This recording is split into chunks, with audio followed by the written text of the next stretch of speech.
Hello, and welcome to Blueprint for Clean Energy, a webinar speaker series hosted by the Yale Center for Business and the Environment. My name is Matt Hanna, and I will be your host for today's webinar titled Making It Count 2, Understanding the Value of Energy Efficiency Financing Programs Funded by Utility Customers. The Yale Center for Business and the Environment is pleased to continue the Blueprint for Clean Energy webinar series.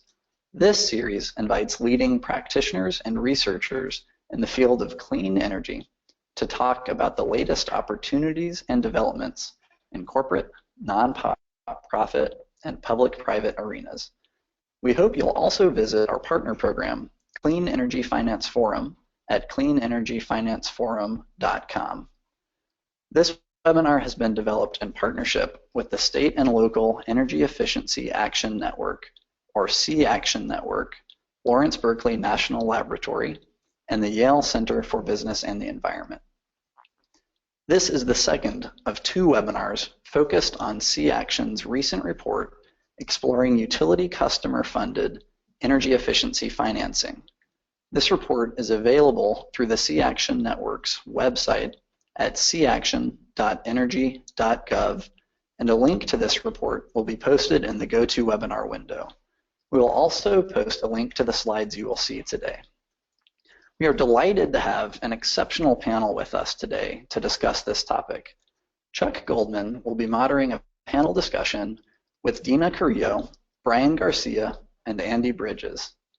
Chuck Goldman is a staff scientist and division director of the Energy Analysis and Environmental Impacts Division at Lawrence Berkeley National Laboratory.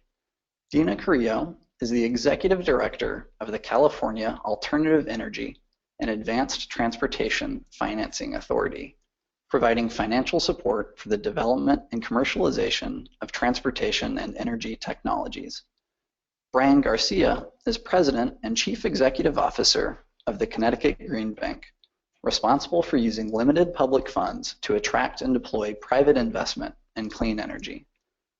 Andy Brydges is the Director of Institutional Programs at the Connecticut Green Bank, focusing on supporting energy efficiency and renewable energy projects for state agencies, municipalities, universities, and hospitals. We are delighted to have this exceptional group with us today. We'd like to remind our listeners that we welcome any questions you might have, and we'll direct them to our speakers at the conclusion of the webinar.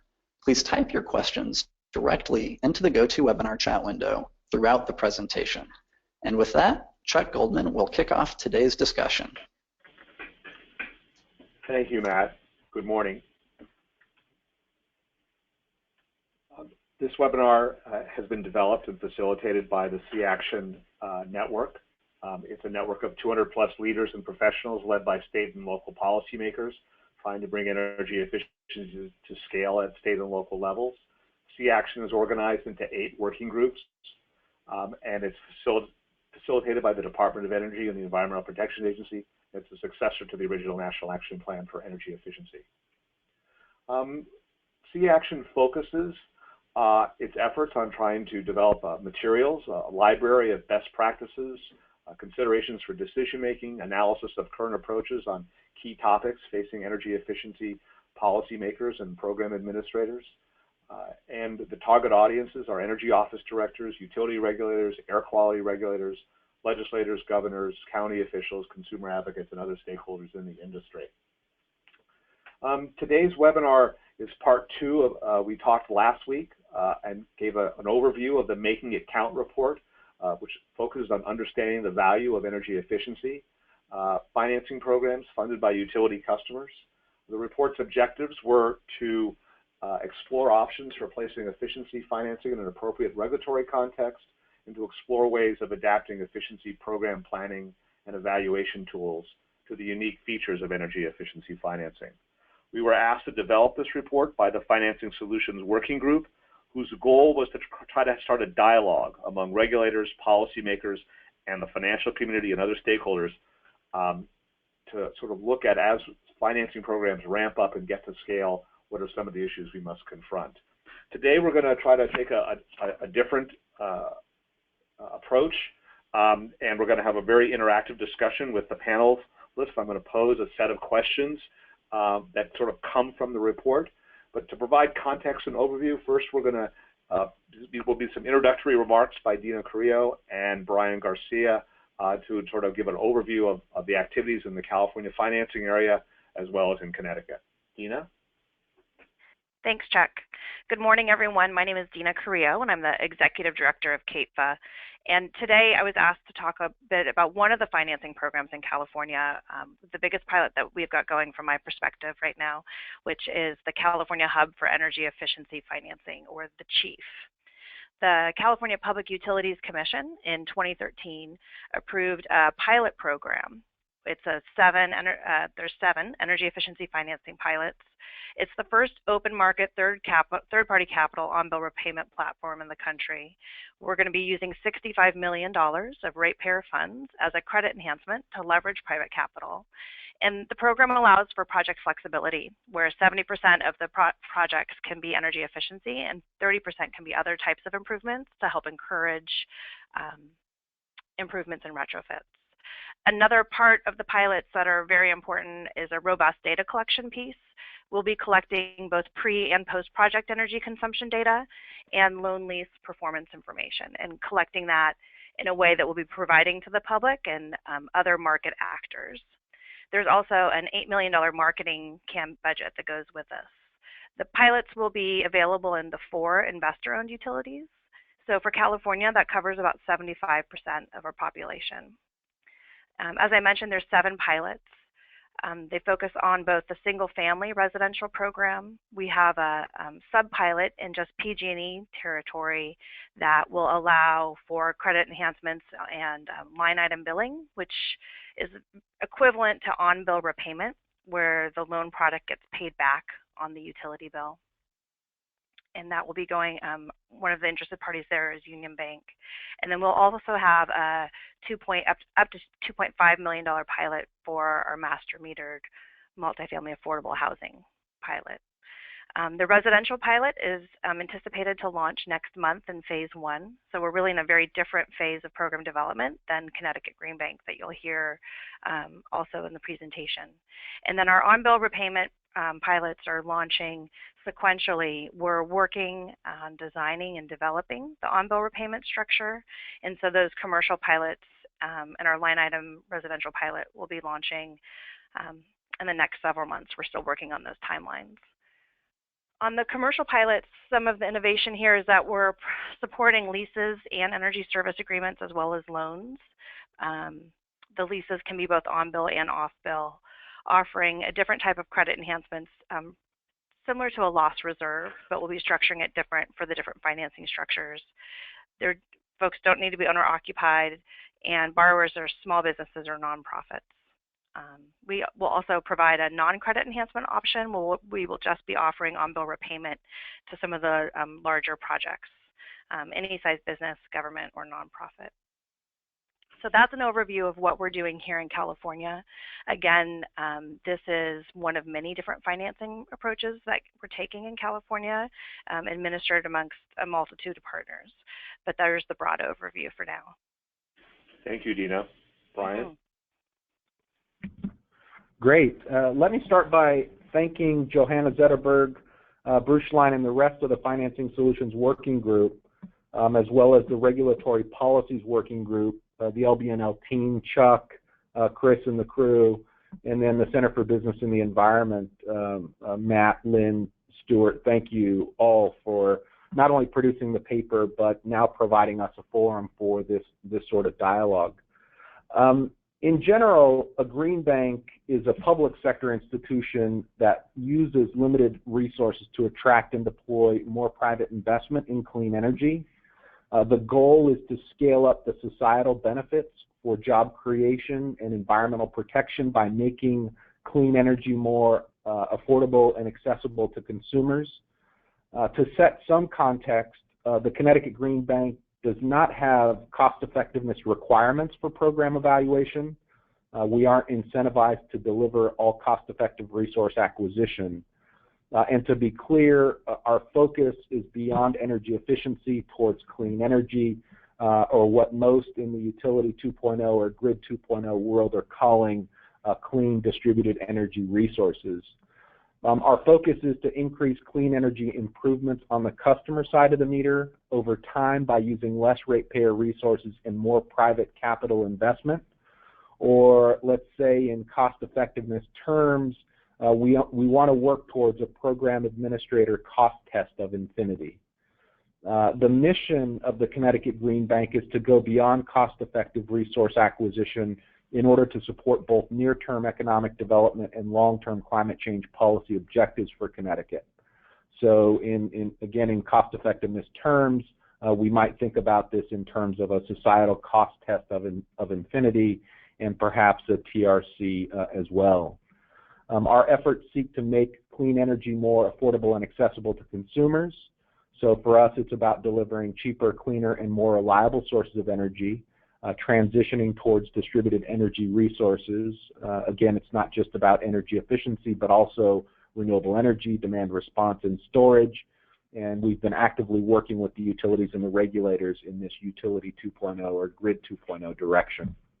It is about deeper and more comprehensive energy improvements, so it's beyond payback metrics and towards immediate positive cash flow for the customer, or in cost effectiveness terms, we want to work towards a participant cost test of 1 by getting as many energy improvements done as we can. Next slide. So we have a number of financing products for both the residential and commercial sectors. Our focus is to drive deeper, more comprehensive projects that are consistent with Connecticut's comprehensive energy strategy. We have the Energize Connecticut Smarty Loan. This is an unsecured financing product through local community banks and credit unions. We provide a second loan loss guarantee through repurposed RSEP funds. It's not a first loss, as we want the financial institutions to take the first 1.5% of losses. The community banks and credit unions provide 5, 7, 10, and 12-year maturity terms at affordable not-to-exceed interest rates. This product finances every measure that is consistent with the state's comprehensive energy strategy and also provides up to 25% to support health and safety measures. We have the CT Solar Loan and CT Solar Lease. These products use repurposed RSEP funds and support our state policy to transition the market reliance of residential solar PV incentives towards financing. So in this market, subsidies have decreased by 80%, while demand has increased by 2,500% since 2012. The $6 million CT Solar Loan was the first crowd-funded loan. We sold off $1 million worth of those transactions, in fact, to California residents, where they have strong crowdfunding policies. The product is now privatized with SunGage Financial and Digital Credit Federal Credit Union, with $100 million available now in multiple states with better terms and no state credit enhancement. So this product is having a positive spillover effect on the loan product market for solar PV. The $60 million Connecticut Solar Lease financed nearly $50 million of residential solar PV through U.S. Bank providing tax equity, and several local banks, Niagara Bank and Webster Bank, providing debt. We're looking to expand this fund to over $100 million to continue financing commercial solar PV for nonprofits, cities and towns, and non-AAA credits through CPACE. We have our Commercial Property Assessed Clean Energy Program. We started off providing a $40 million warehouse using RGGI allowance proceeds to serve as a market catalyst. We then securitized the first sell down of CPACE transactions to Clean Fund in 2014, delivering a 4-to-1 leverage ratio, and we recently closed on a financing public-private partnership with Hannon Armstrong for $100 million at a 9-to-1 leverage ratio. In CPACE, we're seeing 30 to 40% energy savings on comprehensive energy efficiency projects and 90% savings on EERE projects by providing 100% of the upfront capital requirements and delivering immediate positive cash flow to participating property owners. So the residential solar financing programs are intended to transition the market reliance away from incentives and towards financing. So they would be considered substitute products. The residential and commercial financing programs that support energy efficiency and distributed energy resources would be considered complementary to existing incentive programs and they operate within our collaborations with the local utility programs of Eversource and Avangrid through Energize Connecticut. In time, we will be able to calibrate and optimize the incentive to financing mix as we learn together how incentives and financing can help drive demand for deeper and more comprehensive energy improvements. So that's a quick overview of the Green Bank model and several of Connecticut Green Bank's financing products. Thank you, Bryan and Deana. I think folks can see that both Connecticut and California really are at the forefront of thinking about ways to integrate clean energy and energy efficiency financing as part of their broader portfolio of objectives. In the next part of the panel discussion, I'm going to highlight 5 general areas and then go to specific questions. These 5 areas are topics that were discussed in the Making It Count report. First, we're going to talk about the importance of financing evaluation. We're going to talk about the concept of trying to transform efficiency in clean energy markets in the financing area. Try to talk a little bit about the objectives, metrics, and evaluation approach that are being used in Connecticut and California. We want to talk a little bit about the overall policy objectives in California and Connecticut and try to use this concept of whether financing is ultimately going to be a substitute for other kinds of program designs or whether efficiency financing programs are complements to existing offerings. We're going to talk a little bit about assessing the impact and influence of a financing program. How do policymakers try to think about and think through the issues about attributing savings to your efforts? Going to also talk a little bit about the regulatory and legislative context and the accountability that's built into in both states. And then we're going to have hopefully a robust session for audience Q&A. So that's sort of the game plan for the next hour or so. So the first topic is about the importance of financing. So financing evaluation is an emerging field, and what makes it so important to your jurisdictions? Bryan and then Deana. Sure, thanks, Chuck. So as the first green bank in the nation, evaluating the impact of our efforts is very important. We manage financial resources from a variety of sources that need to deliver energy improvements, environmental protection, and economic development benefits to society. Our current sources of funds that we receive include ratepayer funds through the system benefit charge. That has been a recurring source of funds since Connecticut deregulated in 2000. We receive RGGI allowance proceeds that we've received since the start of RGGI in 2008. Federal funds from repurposed RSEP funds to those, as well as those competitively sought and received through Race to the Top grants like the Sunshot Initiative. And then more recently, private capital providers like our $100 million public-private partnership with Hannon Armstrong to support CPACE, and foundations like our $5 million program-related investment with the MacArthur Foundation that we'll be announcing shortly to support clean energy deployment in low-income multifamily properties. And soon, coming soon in this year, we hope to issue our first green bonds. As the Connecticut Green Bank transitions from an incentive model where we instituted a zero-based budget through our predecessor organization to a financing model where we lend out our capital, we are building a balance sheet that can be leveraged to attract more private investment in Connecticut. We currently deploy 60 to 80% of our financial resources as loans or leases versus the past where 100% went to incentives or subsidies. Now, we've built a balance sheet of $120 million that can be leveraged to attract more private investment into clean energy in Connecticut. We anticipate leveraging our balance sheet and current sources of funds to issue green bonds in 2016 that will allow us to scale up our efforts. The green bond market will be looking at both the financial position of the Connecticut Green Bank to assess risk and thus yield, as well as the use of proceeds of the Connecticut Green Bank in order to determine how green our investments are. To that end, in last year, we issued our first audited comprehensive annual financial report, or CAFR. A CAFR is gold standard in government reporting and is granted by the Government Financial Officers Association. We just recently issued our second CAFR for fiscal year 2015, which not only highlights our strengthening financial position, but also goes in depth into the societal benefits we are creating as a result of the investments we're making with the financial resources we're managing.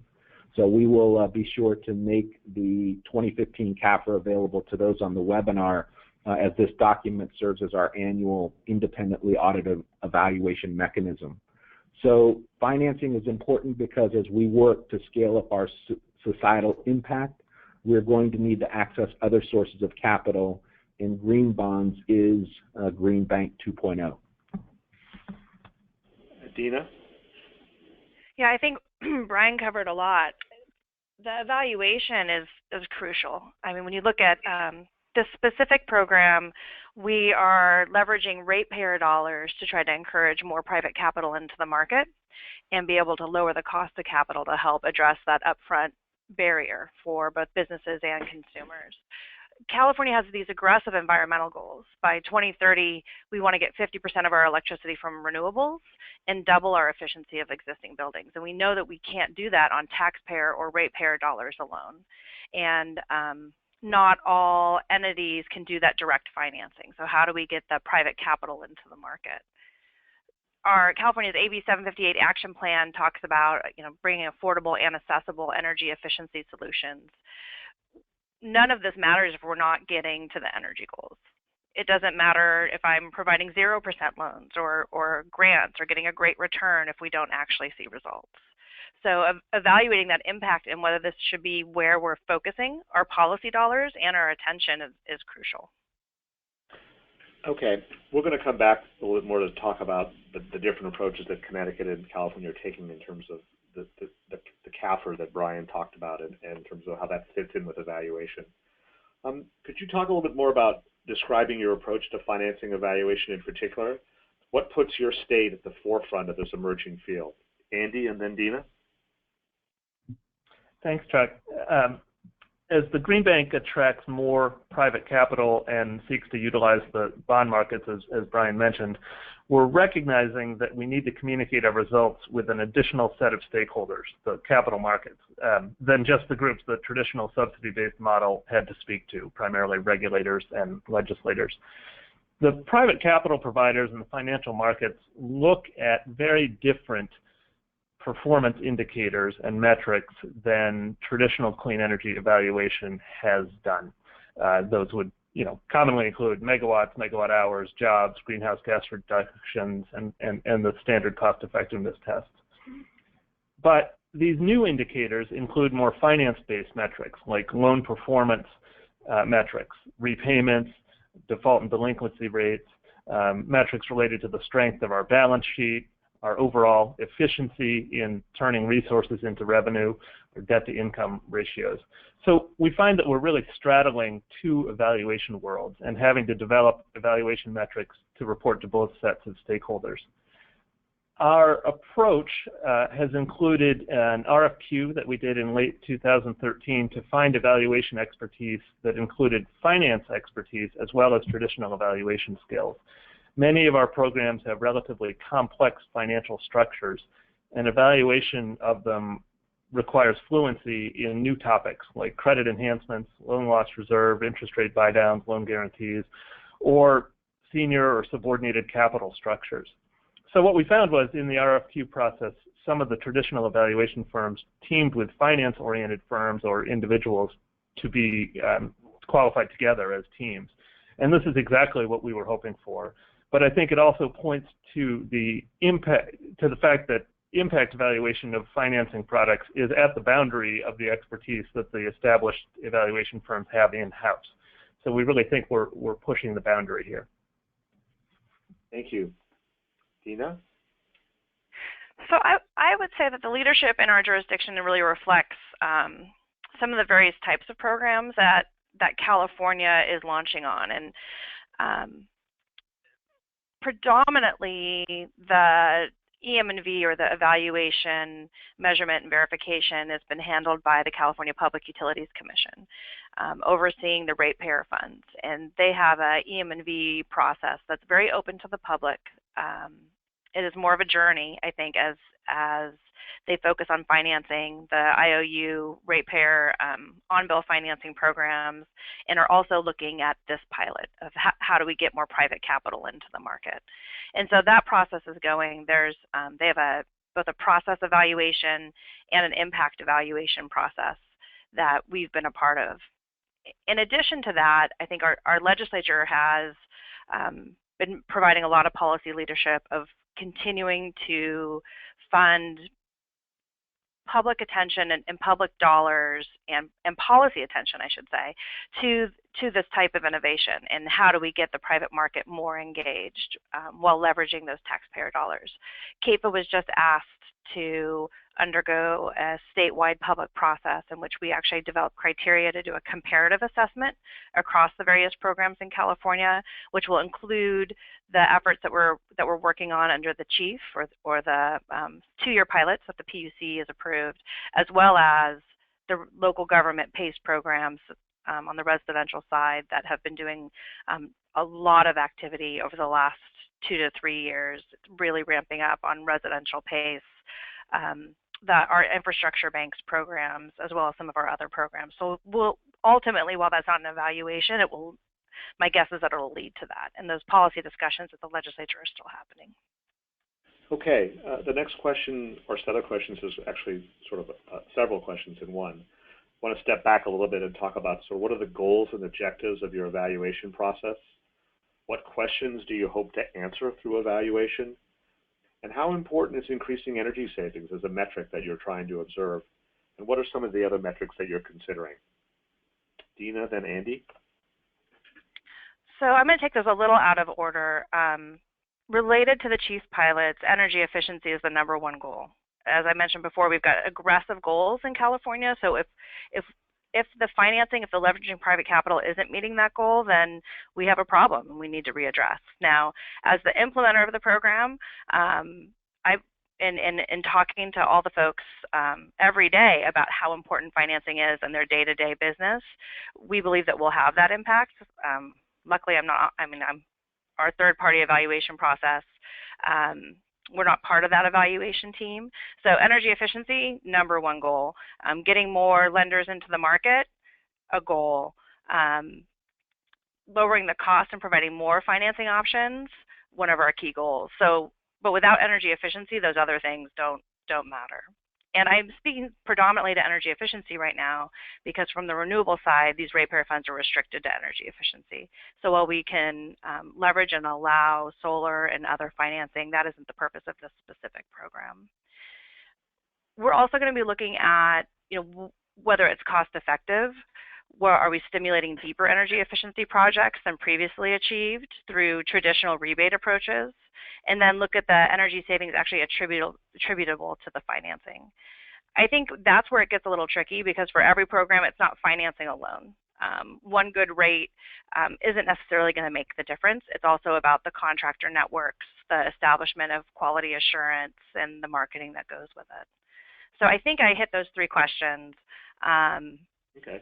What other metrics we're using, we're looking at the number of new agents into the market and new lenders. We're going to be looking at the terms that they're able to provide. Are they providing better terms for a lower or moderate income focus on the residential side? On the commercial side, we're also going to be looking at what type of innovative financing structures we can encourage with on-bill repayment. So right now that looks at energy service agreements. We might be doing some direct installments. I don't think it's just financing of one type of structure alone. And so we're going to be looking at what type of structures we can also encourage in the market. Thank you. Andy? Sure, I agree with everything Deana said. Our goal here at the Green Bank is to develop tools that clearly communicate our results to the wide variety of stakeholders that we're working with and in the language that each of those groups speak. So it might be jobs created to legislators, but it's going to be about loan performance when we talk to investors. We also want to streamline our evaluation process to capture data efficiently if we can, at the time of application or loan repayment, or through web-enabled metering and monitoring of actual projects and their production. And we want to be able to report those results in real time to the extent we can. We want to limit the amount of retrospective evaluation that we do, which is always disruptive, though we recognize there will be some component of that for process evaluations and attribution analyses. Increasing energy savings is just as important as it ever was as a metric. I liken it to having more children. You don't love the others any less. We are a mission-driven organization that's focused on clean energy deployment and will value megawatts, megawatt hours, greenhouse gas reductions, and jobs created just as we always did. Among other things, measuring, understanding, and documenting energy savings is going to be critical for supporting any performance-based financing structures like power purchase agreements or energy savings agreements. But we will also have to learn how to equally value new performance indicators about loan performance and risk and use those to carry our message to the capital markets. I'll defer on a little bit of the specifics, Chuck, if you don't mind. A later slide that we have on our sort of program logic model, I think it will give me a chance to talk about some of the more specific metrics that we'll be using. Great. Okay. On these slides here, given time, we're going to focus on question 5 in terms of the stakeholder process. What other stakeholders have you brought into the process to help you develop and think through your approaches to financing evaluation? What processes have you been using to gather feedback from these stakeholders? Deana, then Bryan. So the evaluation on the chief pilots is going to be conducted by third-party evaluators that are hired through the California Public Utilities Commission. They have a slew of contractors that are looking at both the attribution and the contribution of the pilots. That process in and of itself, I've been told that it is a living document, and I've been pushing this question a little bit of, what type of stakeholders do we actually get engaged? And well, I think some of it is the usual suspects of those that, to say simply, that those that geek out on these type of things, and really are in this industry. There's a lot of outreach also to some of the more academic or activist groups as well, or advocates, I should say, whether it be Greenlighting Institute or NRDC or EDF or even our ratepayer advocates here in California. On top of that, we at CAEATFA, under the process that we're doing under the legislative directive to come up with some criteria for a comparative assessment, have done a lot of outreach in a public process in getting folks to engage in our working group, assist with identifying some of the criteria. That process just launched, but we're providing presentations and really laying a foundation for a number of policymakers in the state to think through evaluation and what type of criteria is important to them. That engagement, though, looking at the different policy goals and statutory requirements is really key. Both the EM&V process is done through a public process where folks can submit comments. Folks meet monthly to talk about the approach and kind of pose the right questions. And the working group that CAEATFA is doing, well, is also very open to public engagement. In fact, you can email me if you want to get engaged. Thank you, Bryan. Great. So with respect to our program logic model, which Andy's going to get to in just a second, we selected Dunsky Engineering and Opinion Dynamics from the pool of EM&V experts that Andy spoke about from the RFQ because they were doing very creative work, in fact, with our colleagues out in California. So that was very similar to how we've been thinking about financing evaluation. So we have been working with them. The Green Bank model is a new approach to accelerating the deployment of clean energy. It's a departure from the norm, and thus there are very few stakeholders who understand what we're trying to achieve broadly. The program logic model has been discussed with our board of directors, which includes the commissioners of the Department of Economic and Community Development, Department of Energy and Environmental Protection, labor, environmental advocates, low-income advocates, as well as a variety of clean energy finance professionals. We've also begun to discuss the draft program logic model with our utility partners and the EM&V consultants that work with our Connecticut Energy Efficiency Fund. So Chris Kramer, who's been an instrumental part of this report, for example, would be a part of that group. We have a joint committee of the Energy Efficiency Board and the Connecticut Green Bank that is also taking this up as part of the conversations between that joint committee. We hold quarterly stakeholder webinars of the Connecticut Green Bank. In fact, the next one is this coming Monday from 1 o'clock to 2 o'clock. We get about 75 attendees at these online webinars, so we'll be speaking about the program logic model during this webinar and solicit some feedback here as well. We expect to release the PLM in our evaluation framework as part of our multi-year comprehensive plan in June of 2016. So it's definitely a work in progress, and we look forward to receiving some feedback from you all as Andy dives into it. We can understand why a more robust stakeholder process would be required for programs administered by utilities where ratepayer resources were being used and where there were financial incentives to be paid for performance. In the context of the Connecticut Green Bank, our mission is energy, environment, and the economy related. So we are focused on delivering societal benefits by making clean energy more accessible and affordable to consumers. We are not incented to do what we do because we are required to do it by statute. We're required to just do it. So looking at the future green bond markets is where we're focusing, and our financing evaluation efforts are directed there in order to provide more data transparency to the capital markets. Thank you, Bryan. So this whole first section has highlighted the approaches that Connecticut and California are taking to evaluation of financing programs, and I just wanted to summarize that clearly Connecticut is thinking a set of metrics include the traditional evaluation approaches as well as doing evaluations and thinking about the financing markets in a more robust way.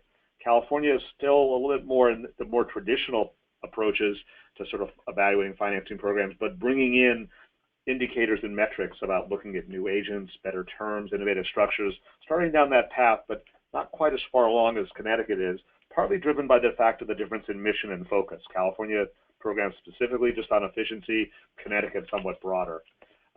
Bryan's comments take us to a transition to the next questions. In the Making It Count report, we talk about a number of best practices when evaluating a program from a market transformation perspective. And this notion of market transformation may be new to many people in our audience. It includes developing a program logic model and a timeline of interim metrics to track progress about the extent to which you're transforming markets. So the next two questions, do your programs operate according to a logic model? And if so, could you describe it? What kind of interim metrics might you expect to develop to correspond to this logic model, and on what time frame? So Andy and Deana are going to take a shot at that. The next slide. Andy? Thanks. Thank you. We're really excited to present this model, but I'll start by declaring that it's very much a draft. And in fact, anybody who's read the Making It Count report saw an even earlier draft as part of that. And I'll tell you right now, there's already a subsequent draft to what you're seeing on the screen right now. But we're excited about this. We're excited to talk it through with the various stakeholders, and we think it'll be an effective communication tool for us and a program development tool. The Green Bank, and I'll really just kind of move according to the numbers that you see on the screen. So in box 1, the Green Bank is one of several entities in Connecticut that together provide a comprehensive suite of energy efficiency or renewable energy programs or interventions designed to increase the adoption of clean energy.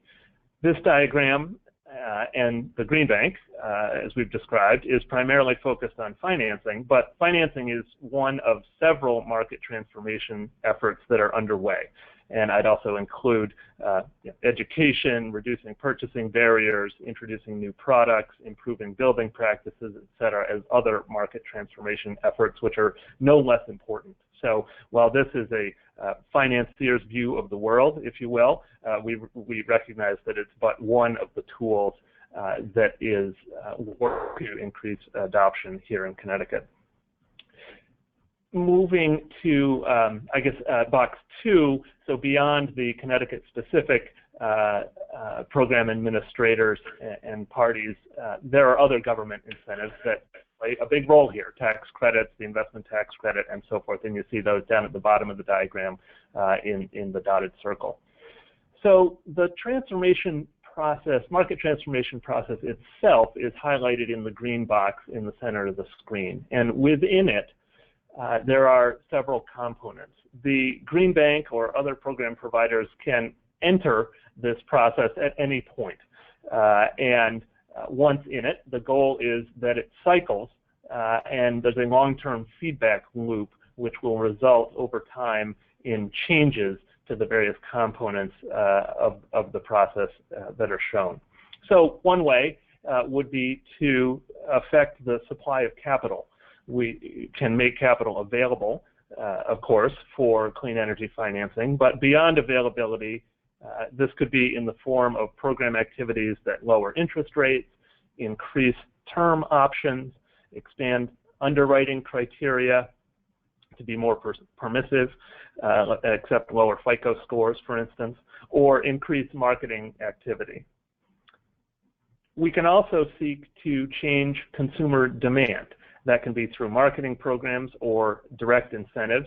And of course, increased demand is expected to increase the number of projects and or the average savings per project. So those would be the metrics that we're trying to see there over time.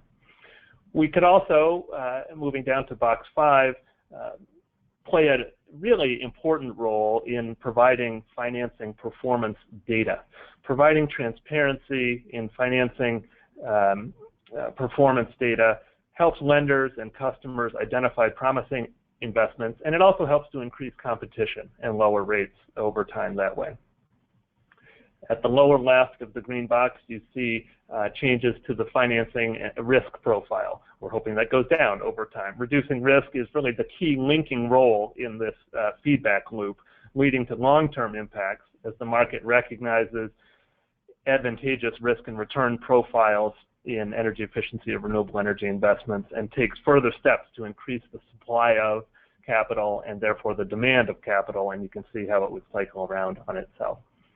All those things, all the program logic model elements and the other market transformation efforts that are underway in Connecticut combine and ultimately aim to contribute to impacts that you see in the diamond number 7 on the right of the diagram.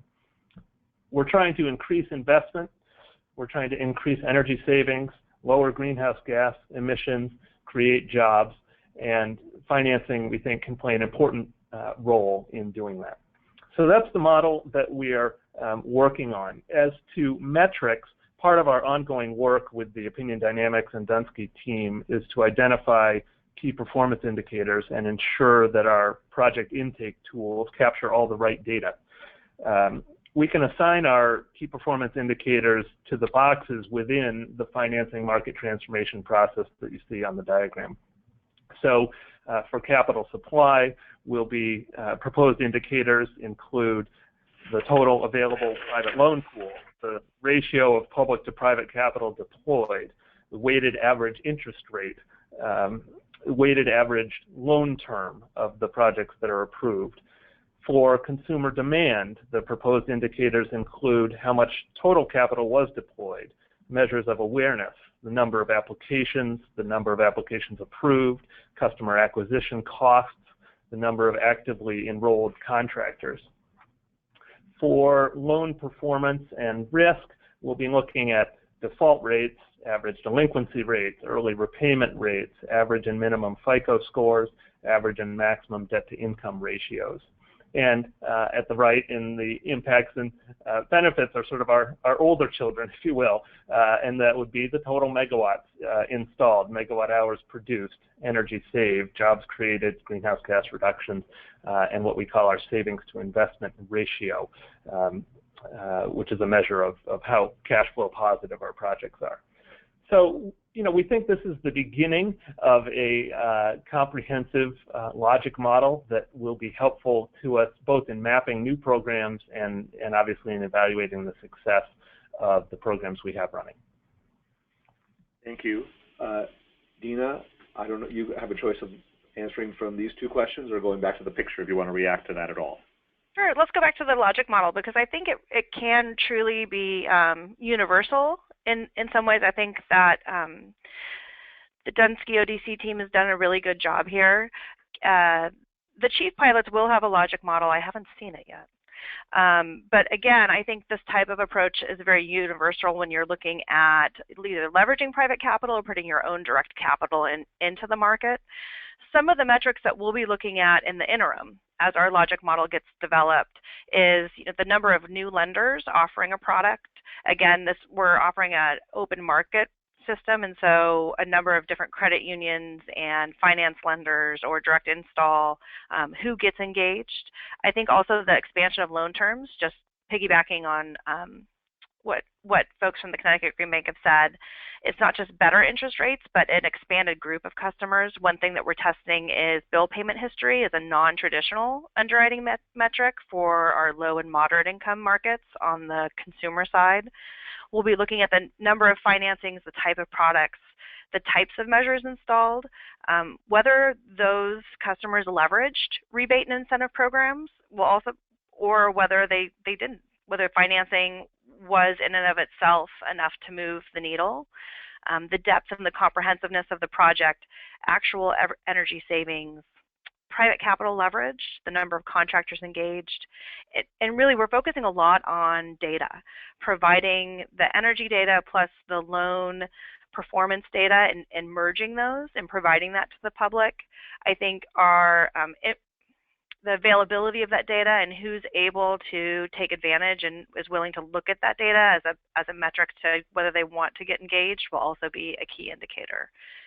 The pilots will be looked at with a mid-year evaluation, although that is a 2-year term for the pilots. They'll be launched sequentially, so we'll be looking at it mid-year to see what kind of changes we may need to make depending on the activity to date. So I think this picture is a really good way to frame the discussion, and I guess I want to make maybe 2 last points. Number 7, impacts, savings, greenhouse gas emissions. These are things that historically utility efficiency programs have thought about in terms of impact evaluation, particularly for those programs where you're trying to acquire resources to defer generation investments. And there's a real linkage between all that stuff in the middle between 3 and 6, where you're starting to think about the longer term impacts of your program and what you're trying to do. And the relative balance between those two is part of what people have to think through.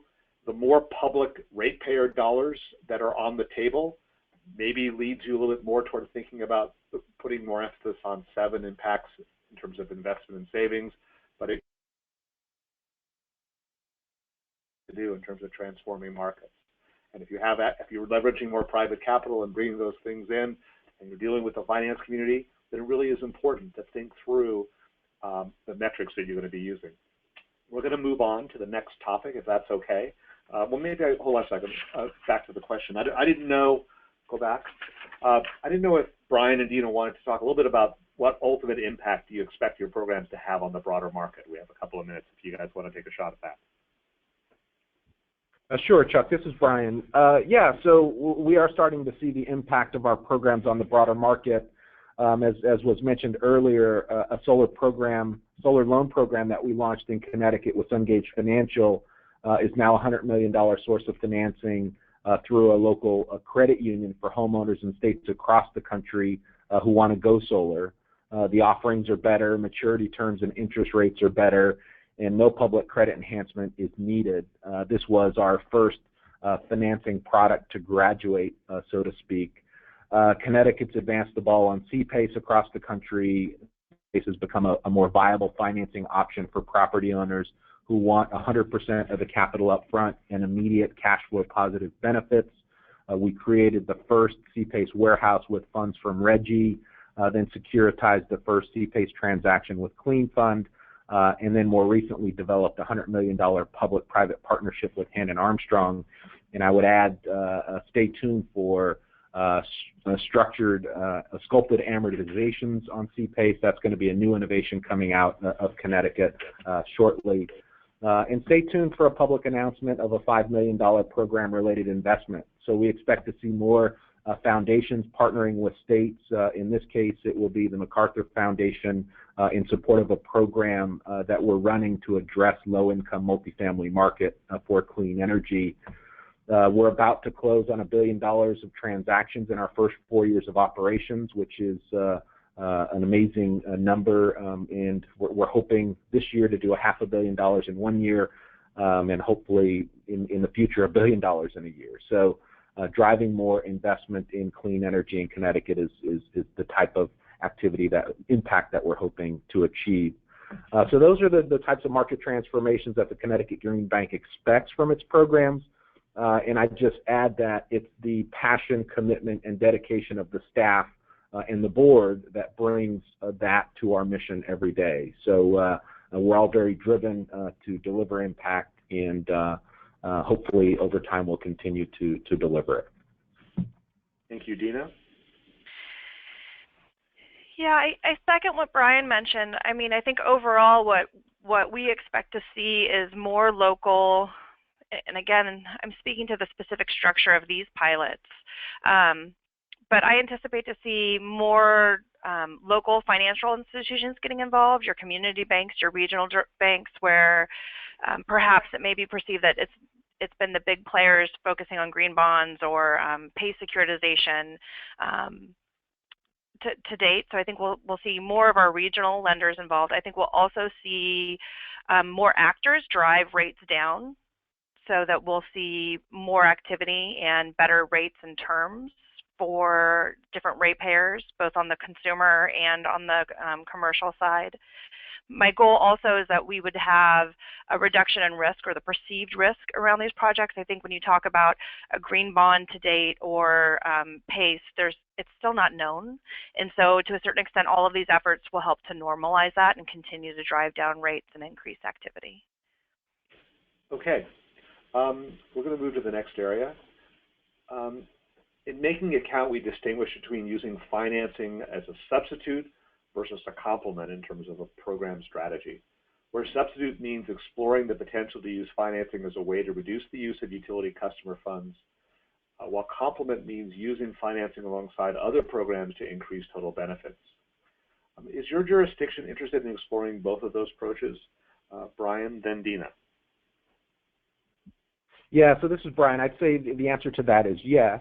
We seek to expand the market for customer side of the meter solutions by increasing the number of participants and delivering deeper energy improvements. With regards to substitute, yes, definitely over time, we're seeking to transition the market reliance on ratepayer funds in the form of incentives to more private capital investment. That's the focus of our residential solar PV market efforts. With respect to complement, we work closely with our utility partners through the Energize Connecticut initiative to deliver cost-effective and deeper energy improvements for energy efficiency and renewable energy. And I just end by saying that our hope is that over time we'll be able to optimize this balance of incentives to financing public versus private resources as we make progress through our joint committee, which is an effort between the Energy Efficiency Board and the Connecticut Green Bank. So yes, definitely both. Thank you. Deana?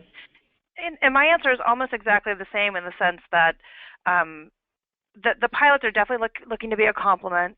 I'm just going to reinforce that it takes a village. It's not the financing terms alone that make these programs successful or have an impact.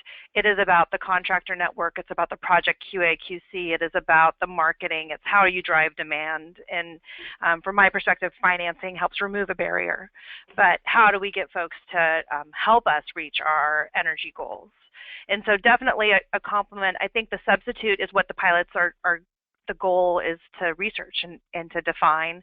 I think overall, from a policy perspective, and any policy maker, there's only so many taxpayer ratepayer dollars that you can use. And so you're looking for innovative ways to complement the market. I think the market has also shown, the private market without government subsidy, that they're interested in this area. There are folks making money on renewables that are coming in. So how we can help shape that, whether financing alone or a good interest rate is ever going to be the answer, I think time will tell. But with financing, it takes a village. Thank you. We're going to move on to the next area, assessing the impact and influence of your financing program, the question of attribution. Making it count suggests that it may be particularly important to isolate the impacts that are directly attributable to program financing if you're exploring the possibility of using it as a substitute for other program strategies like incentives and rebates and technical assistance, since you want to know whether savings will go up or down without other programs still in place. How is your jurisdiction approaching the question of whether savings are directly attributable to program financing? Andy and then Deana. Thanks, Chuck. The Green Bank is working with our utility partners on this issue because most energy efficiency projects also take advantage of, that we see also take advantage of the energy efficiency incentive programs and rebates. But we are not under the same regulatory framework that they are, and therefore we don't use the savings that are created by our programs to justify shareholder incentives and meet goals in the way they do. So we also want to be careful not to take away from the savings that the energy efficiency program administrators can claim. Their programs are really important to enabling the projects that we see, and we don't want to undercut them. But we do hope to do some measure of attribution. For one, we plan to build questions into our application processes to do qualitative evaluation, qualitative attribution evaluation as we go, kind of in real time as the projects arrive here at the Green Bank. But how we conduct a net impact analysis really has yet to be determined. It's going to be very complicated. Most energy efficiency financings are multi-measure, so it might be a question of which measures were included because financing was available, not just a binary evaluation of what led to a go, no-go decision. It's also a question of how one evaluates impacts from programs that were born at the Green Bank but graduated to be fully funded by private capital without credit enhancements, like our Connecticut Solar Loan product, which is now being fully financed by a $100 million partnership with Digital Credit, Federal Credit Union, and doesn't require any public funds, but certainly came out of the Green Bank. So, they're complicated questions, and we appreciate the need to figure out what impacts are directly attributable to our programs, but we think it's going to be a complicated process. Okay, Deana? The answer to that question is yes, we are looking at attributable program financing, or what is directly attributable to program financing. Opinion Dynamics is taking the lead on this, and they've created a baseline study for the first pilot that we're rolling out, and we'll be following up with customer surveys to ask that question. But for this financing, what would you have done? It is a tall task, if you ask me, in their analysis, but we will be looking at this. As Connecticut mentioned, when you look at the suite of programs or the suite of incentives to get folks to do these retrofits, they're very, I think that comprehensive approach is very important. So actually piecing out what is attributable to program financing will be a tough task, but we're doing it. Thank you. Last topic, regulatory and legislative context. What's the role of the Public Utilities Commission or other governing bodies in overseeing the financing program and evaluation process in your jurisdiction? And what's been the role of the legislature in your jurisdiction in authorizing financing programs or determining how financing programs would be evaluated? Bryan, then Deana? Great, yeah, so let's take these both in the same. So the governing body for the Connecticut Green Bank is actually a board of directors. So by statute, there's an 11-member board of directors that includes commissioners from economic development, energy and environmental protection, includes the Office of the State Treasurer, and a number of different advocates, low income, environmental, clean energy finance, et cetera, that are appointed by the legislature as well as the legislative as well as the executive branch. We have bylaws, operating procedures, ethics policies that govern our operations. The board reviews and approves the comprehensive plan and budget and reviews and approves the audited comprehensive annual financial report. You can get all this in the About Us, Financials, and Governance tab on our website.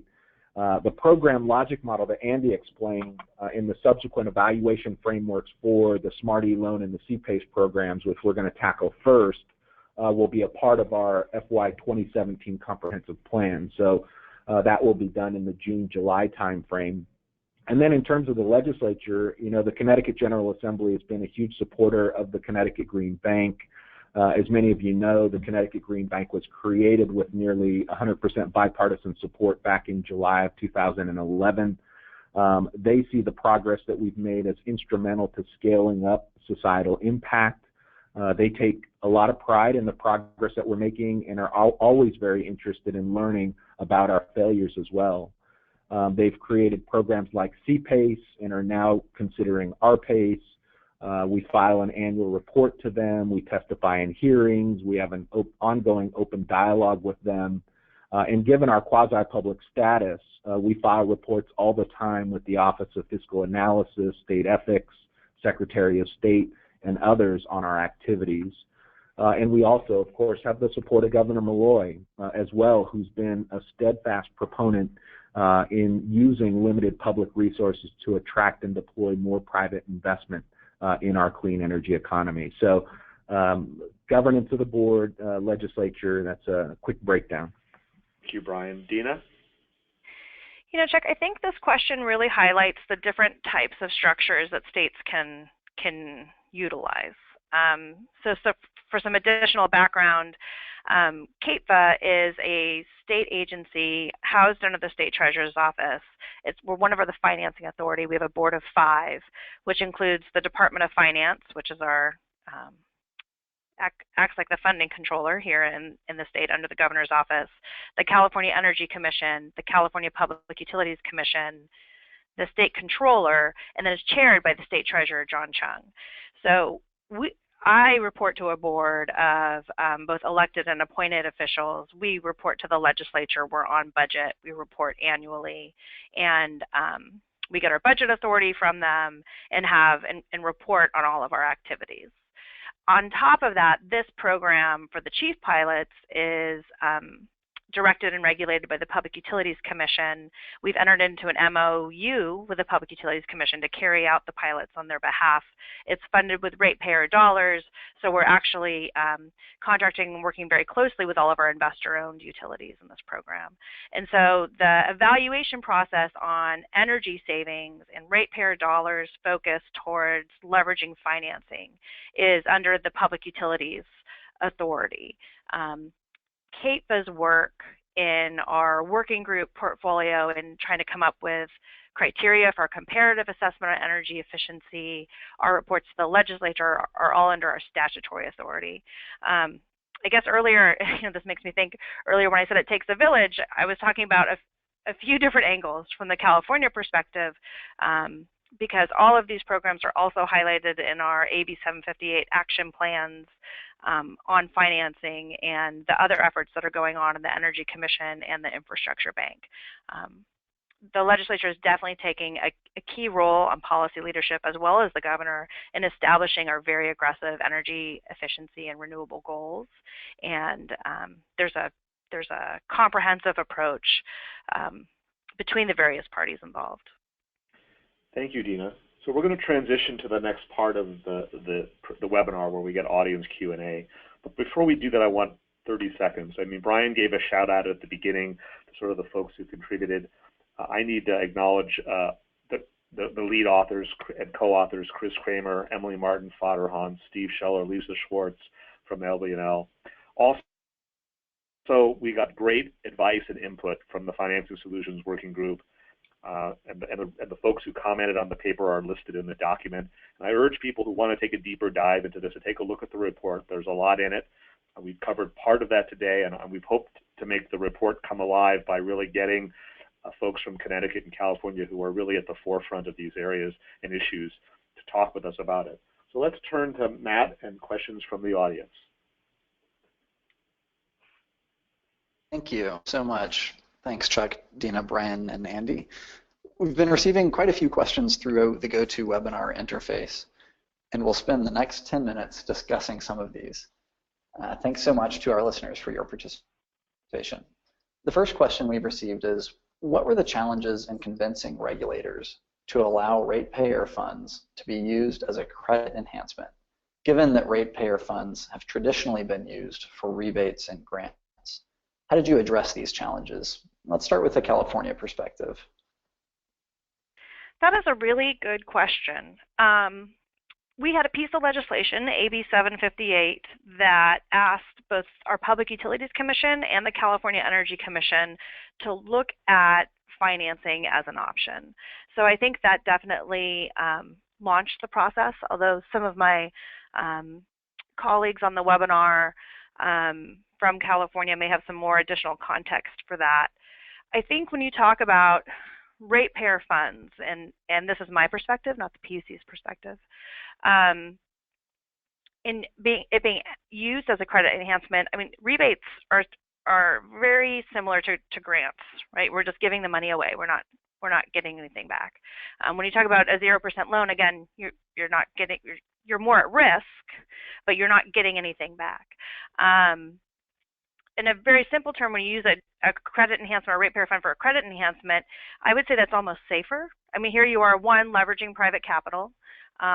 Two, we're holding it in a reserve, and unless there's a default or we need to make somebody whole.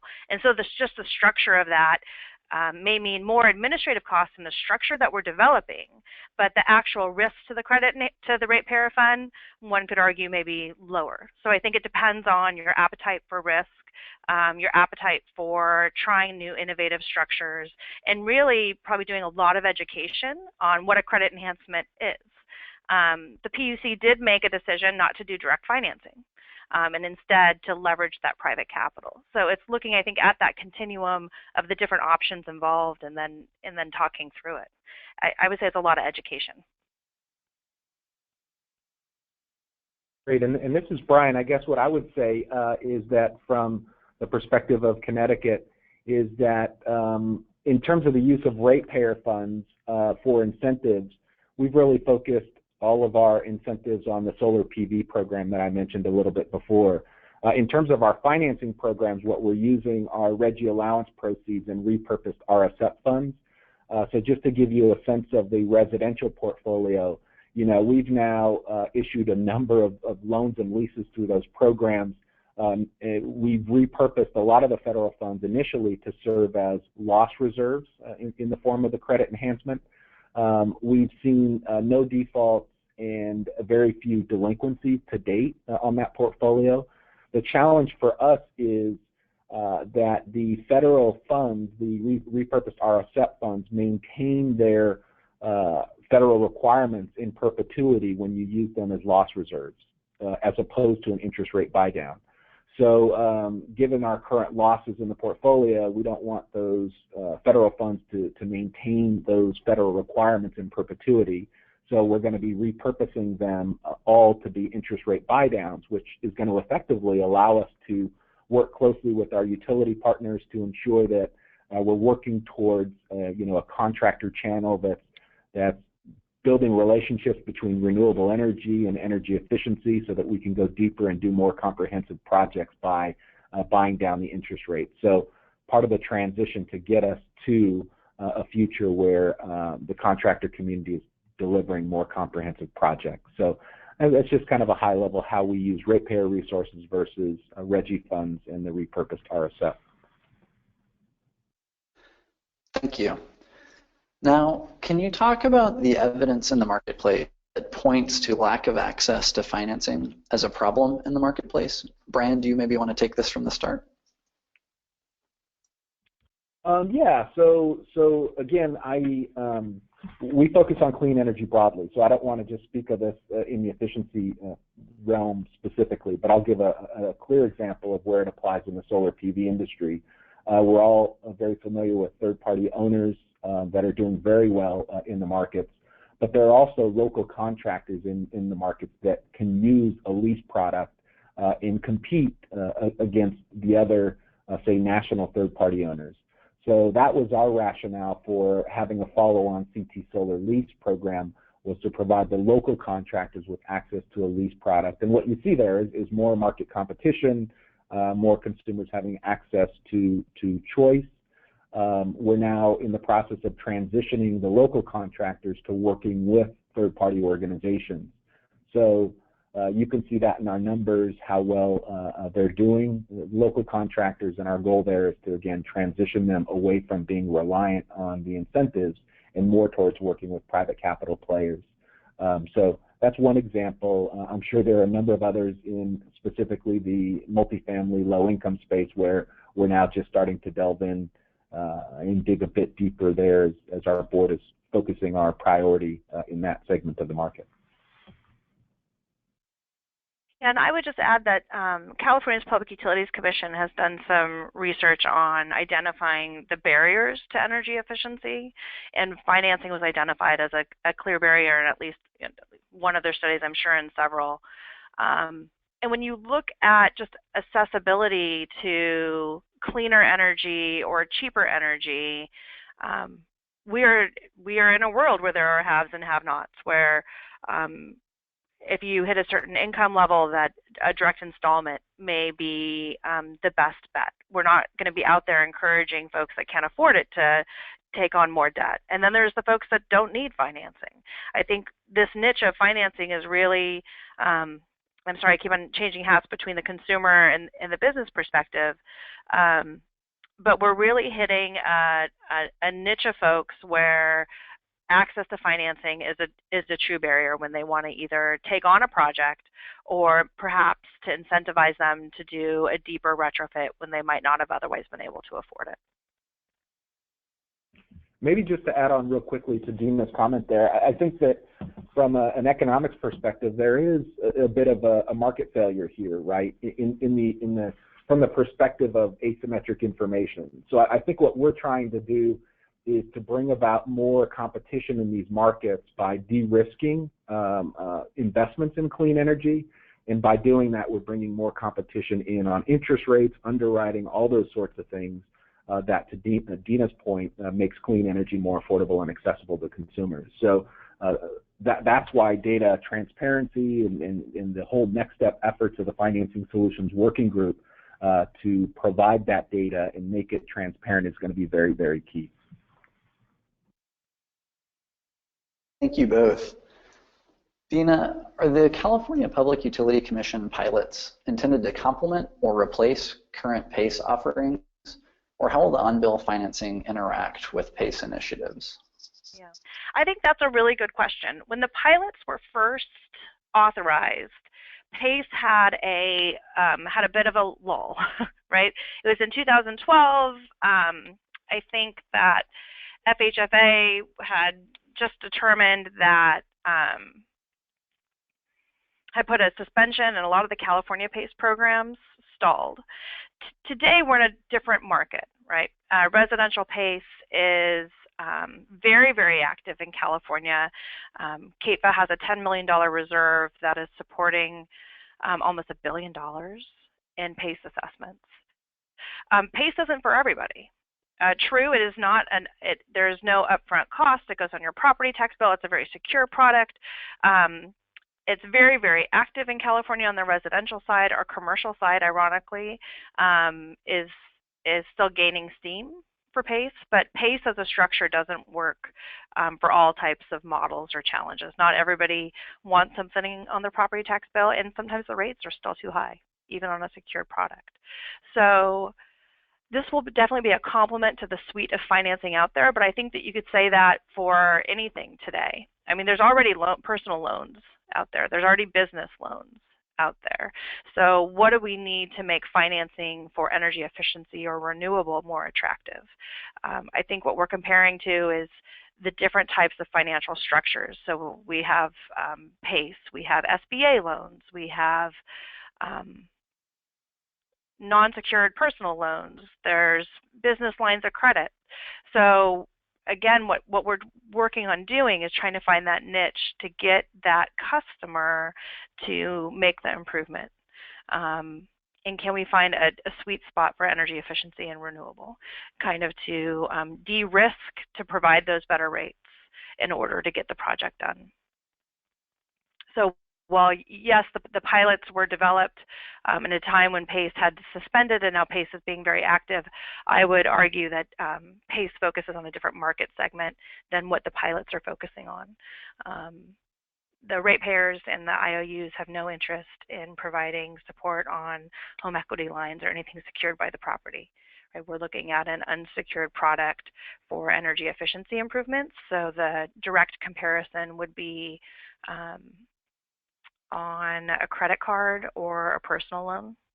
That would be what we'd be comparing today, not necessarily to that PACE, which is secured by the property. Thank you so much. So that takes us to the end of the webinar. I'd like to thank Chuck, Deana, Bryan, and Andy for a great webinar, and I'd like to thank everyone for listening and participating.